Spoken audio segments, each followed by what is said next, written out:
Hi, I'm Martin. And I'm James. And we're not the Oyster Boys. No, we're the Oyster Boys. Hi, lads, how you doing? Good to see you here. Nice comfy seat here. I know, that is my chair. It's my seat. Do you want to make some beer? Sounds like a great idea. Right, let's get on it.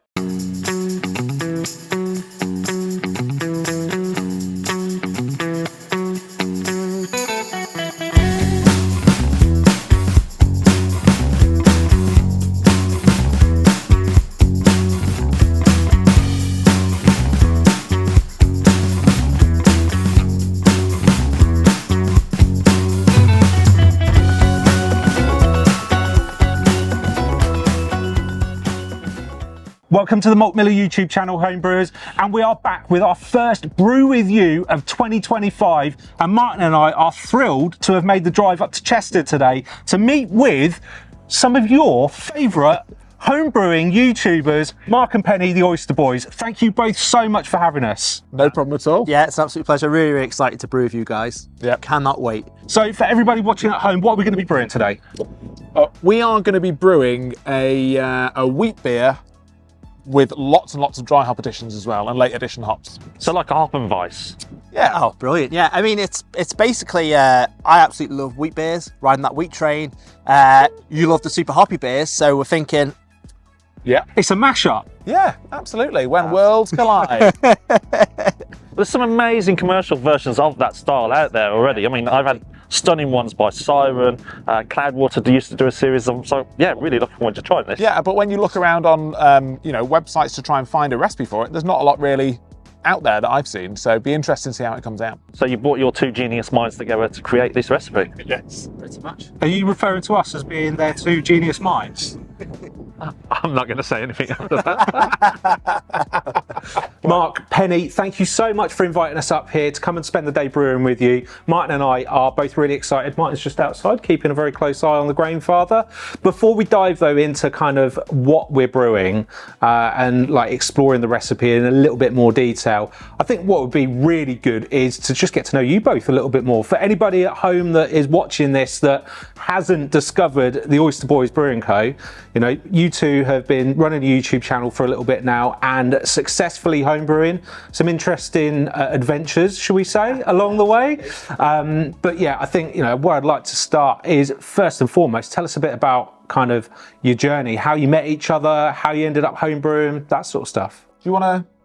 Yeah, so obviously we went to the same high school. Mark's a couple of years older than me. Is he? I'd not noticed. And basically we went on a stag do. So we sort of chatted a little bit through the stag do, and Mark put out a LinkedIn post that I was reaching out to him about, and then he just dropped me a message back going, oh, sorry, just finished having a brew day, sent a picture of the fermenter or something like that. And I was like, oh, my dad's just dropped all his homebrew kit off from, I think I'd moved out the house and he'd had it in the attic. And I was like, oh, I've just, got it here. Any tips that you can tell me about or anything like that? And he's like, the kits are great, mate, but you want to come over to mine and do a bit of all grain. So we went over, and because we'd only briefly chatted, obviously we knew who each other were, we invited the stag along as well. So the three of us just started brewing, didn't we? And that's when we brewed. You were like, oh, what beer should we brew? And I was like, I absolutely love wheat beers. So we did the John Finch Erdinger clone beer. It went really, really well. We bottled it, and that's when Liverpool won the Champions League, and I drank so much that I threw up all over myself, all over the table, drinking on my own, shoved it in the washing machine, fell asleep at the table for my wife to come down and find me. Oh, that went down well, I'm sure, right? So that's how good the beer was, yeah. So you've been brewing kits then, Penny. Mark, tell us a bit about like what you'd been doing with homebrew. So I started brewing a long time ago now. I sort of fell into this myth that people believe, which is that brewing beer is cheap. So I was living away and I was renting, and I knew I needed to sort of like buy a house. So I moved back in with my parents, thought I'm going to start making my own beer to save some money. And I think someone summed it up really well recently when they said brewing beer to save money is like buying a boat because you want to save money on fish. It's not a cheap way of doing it because the equipment will, amass over time, and, you go from plastic to stainless, you go from doing kits to going all grain, and, it does get fairly expensive, doesn't it? It's like every hobby, right? You can go as far as you want with it.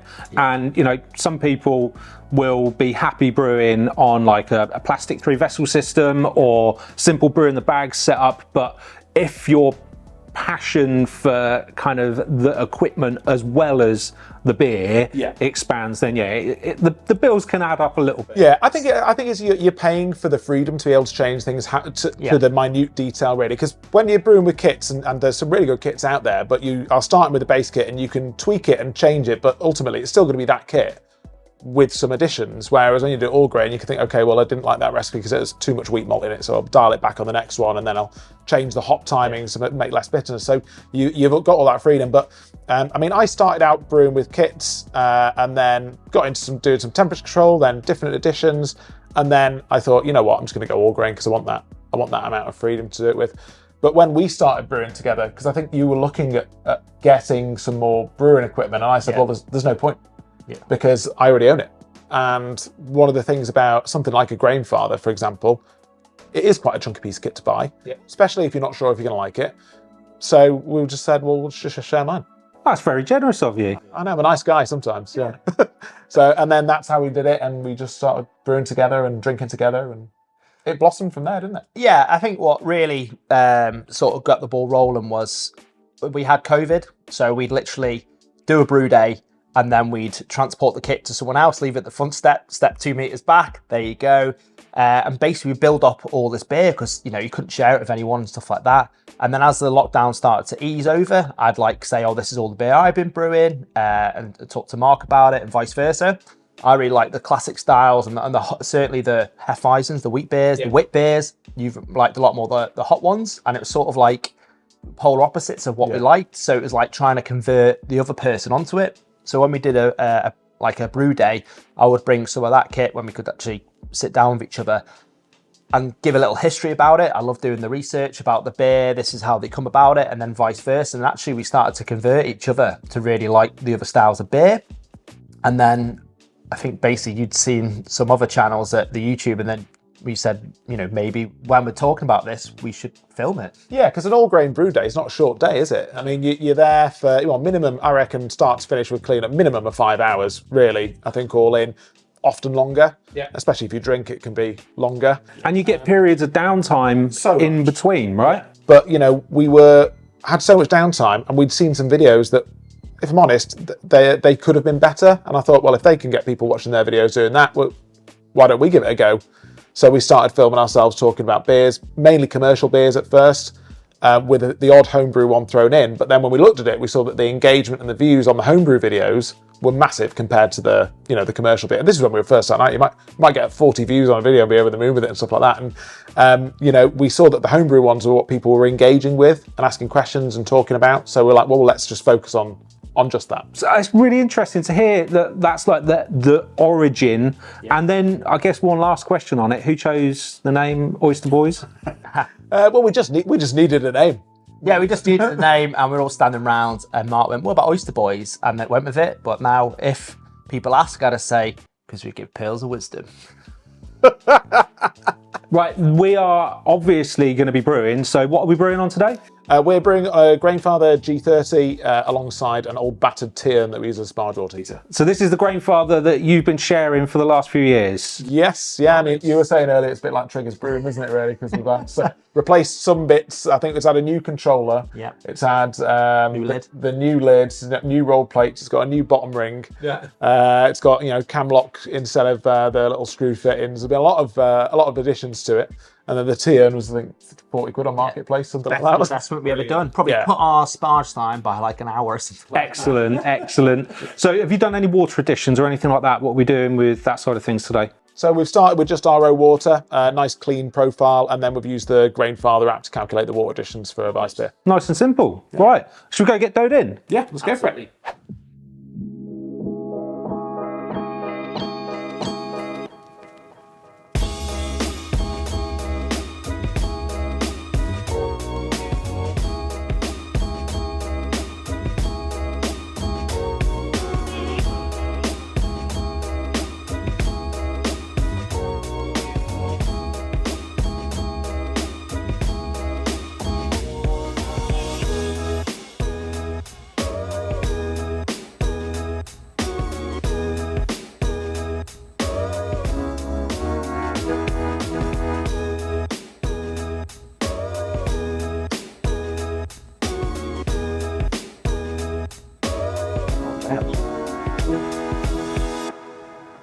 will you two stop messing around, please?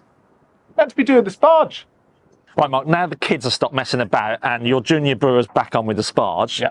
Let's dig into the recipe a little bit. Okay, so what we wanted to do with this one, obviously Penny really loves wheat beers. I love big, juicy, hazy pales and nice big IPAs. And we wanted to sort of bring those two worlds together. And like you say, there are, what's the recipe style? A Hopfenweizen? Hopfenweizen. Wanted to try and sort of go down that route. So we've got a malt bill of Warminster floor malted wheat, which makes up the majority of, I think, about 60%. If you take the oat husk out of it, it's about 60% of that. Then we've got Wyman Premier Pilsner malt and some Carapils as well. And there is quite a chunk of oat husks in there because sparging a wheat beer, as you know, can be a lengthy task, which is what they should be doing right now. And then for the hops, we've gone for Galaxy, Krush, and Citra. Krush is actually a new one for me. I've not used Krush before, but I've heard some really good things about it. Well, funny you should mention that. I've actually got some Krush hot water here, so you can have a little taste to see what Krush is like on its own. So if you could pour me some of that, that'd be lovely. Sort of like the hop volume, well, the hop timings, we've got some Magnum for bittering, but not a lot. But we use Magnum because it's just a very cost-effective option for bittering. And then pretty much everything else is Whirlpool additions or dry hops. And hop volumes, we've not gone too overboard on it because we kind of really wanted to keep the fact that this is not a NEPA with a different grain bill. This is a wheat beer with more hops than a wheat beer would have. So I think those two things combined, and the banana split yeast from WHC as well, we should get some of the really nice sort of banana-y characteristics alongside some nice hop flavours as well. Sounds awesome. So this is Krush, did you say? This is Krush. So let's do it like you normally do. You go for a sniff first, don't you? Well, I mean, looks-wise, I give that a 10 out of 10, maybe even a 10 plus actually for the looks for the hop water. I mean, my first ever hop water. It's a really interesting drink, actually. It is. What did you expect it to taste like? Well, I don't know. It's kind of like a seltzer with no booze, isn't it? Yeah, I think that's a good description. Yeah. Now, it's got a tropical note to what is just water. Well, that's what I mean, because even though there's no, I'm assuming no sugar or anything in it. No. You've got some really nice tropical flavours and it tastes like a bit of sweetness as well, even though there's nothing added to it. But really interesting tropical flavours from it, though. I would crush that. So, Mark, when the brew day's done, yeah, what are you going to ferment this in? Well, actually, Martin, I'm going to be fermenting it in that shed just down at the bottom of the garden there. What, not a fermenter? Well, it's going to be in a Firmzilla all-rounder, in a fridge, in that shed. I can take you down and show you if you want. There's a proposal I can't refuse. So, Mark, let's have a look in your dungeon. Yeah, here we go. This is the shed. As you can see, it's mainly full of fridges. Typical homebrewer shed. Fridge there with Inkbirds in from fermenting 2 beers at once. I can temperature control both of them. Both got heating tubes at the bottom. And a third one here, which is basically just for lagering. It's just a fridge for keeping keg storage in there. Do you feel like you've got an obsession? No, but they do seem to keep multiplying. I would have 4, but then I wouldn't be able to get in. Penny, are we at boil yet? Yeah, I'm just about to add the hop. Perfect, right. Should we go and get some lunch? I've got a nice surprise for you. Oh, I can't wait.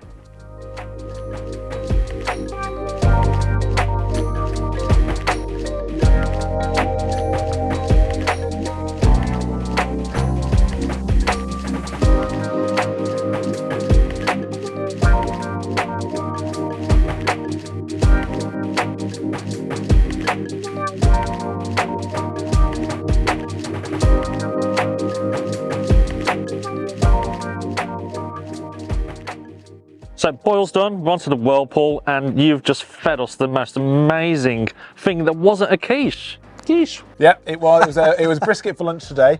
So that was, I think I put that on the smoker about 6 o'clock last night. Probably had about 16 hours on the smoker, wrapped it up and let it rest in the house, served that up with some mac and cheese, and absolutely, it was, not wanting to blow my own trumpet, but it was pretty awesome. Pretty much the best brisket I've ever eaten. Yeah, but outdoor cooking is something that I really enjoy as well. So like, I just love making things. I love making beer.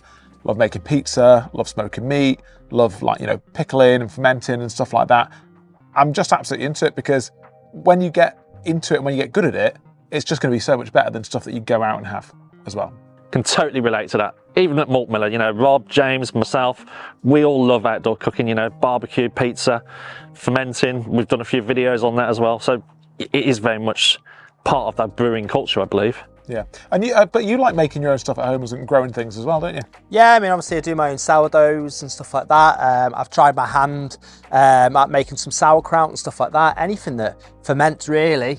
We've even done kombuchas and stuff like that. It's just fun. I mean, don't forget you made that chili sauce, which you fermented and stuff that blew my head off. We said, just try that little teaspoon. And I was like, ooh, and I was like, what'd you have that on? He's like, it's all over my chips. Just like, it's like, but because you've got your veg patch and your fruit and your fruit and your raisins yeah, and stuff too. Obviously, we made that video, didn't we, with when I made the beer with the sage, and that was really good fun. It's just combining things, really, isn't it? It's just doing stuff that you're never going to go and find. It's when you go out in town and stuff like that, really, isn't it? And you can make things your own. I think that's the best thing is you can get something that you're really passionate, you really enjoy, and just tweak up those dials that make it unique to yourself and what you really like about those things, and just turn it up.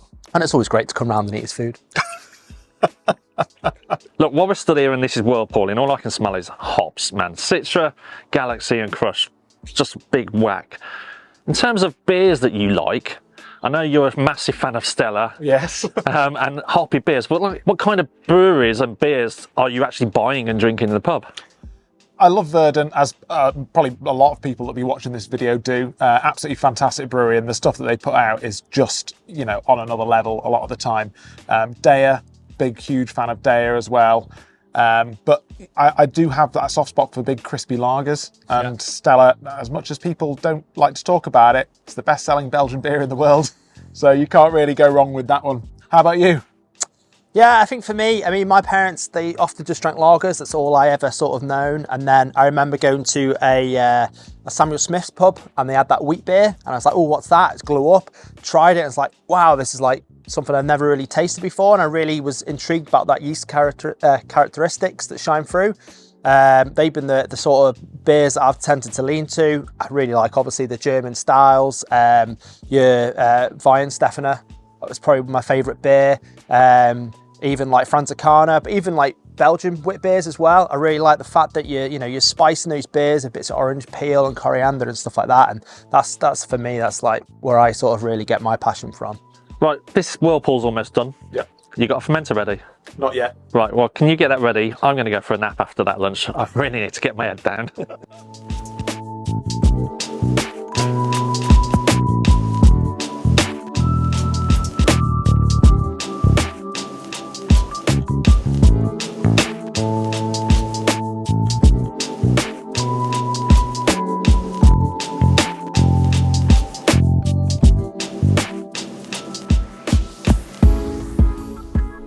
Cheers, fellas. Cheers. Cheers. Well, that has been a very enjoyable brew day. So the beer's in the fermenter. Penny masterfully pitched the yeast. Been practicing for years. Yeah, and it's that WHC banana split, and I love the way you were showing the logo off there. Always thinking about the brand, right? Always. Now, what are we going to be fermenting the beer at? What kind of temperature? 23 degrees, so it's towards the top end of the scale.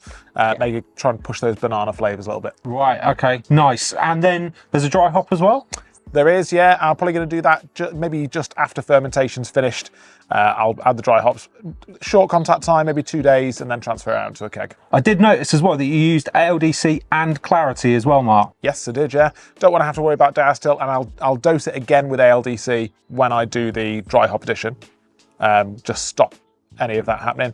And Clarity, because everyone likes a gluten-free beer. If you have enjoyed what you've seen so far on this project, then you can grab the recipe kit for this beer, which we have actually decided on a name for today. What we're going to call it? Vice always rain on me. It's been a rainy day while we've been here, so it seems a fitting name. Yeah. And Mark's a massive Travis fan. Oh, God. Absolutely not. So you can grab a recipe kit for this down below in the links. But if you're wondering about actually seeing how the beer turns out before you grab a recipe kit, well, we are going to be doing a follow-up with this, a grains of glass, and we're going to see exactly how it's finished up, how Mark's done with his fermentation. Yep. But that won't be on the Malt Miller YouTube channel. Where's it going to be? That's going to be on the Oyster Boys YouTube channel. James is going to very kindly put a link just up there and one in the description down below, so you can head over, smash like, hit subscribe, and hit the little bell for notifications so you know exactly when that video comes out. I can't wait to see how this beer turns out. I'm really interested. It's a beer style that I've personally not had a huge amount of experience with. Martin, how about you? I've had a few, like I said, Siren, Cloudwater. Really looking forward to seeing how this turns out. Awesome. Well, I think that's it for now, isn't it? Yeah. What do we do now? Oysters out.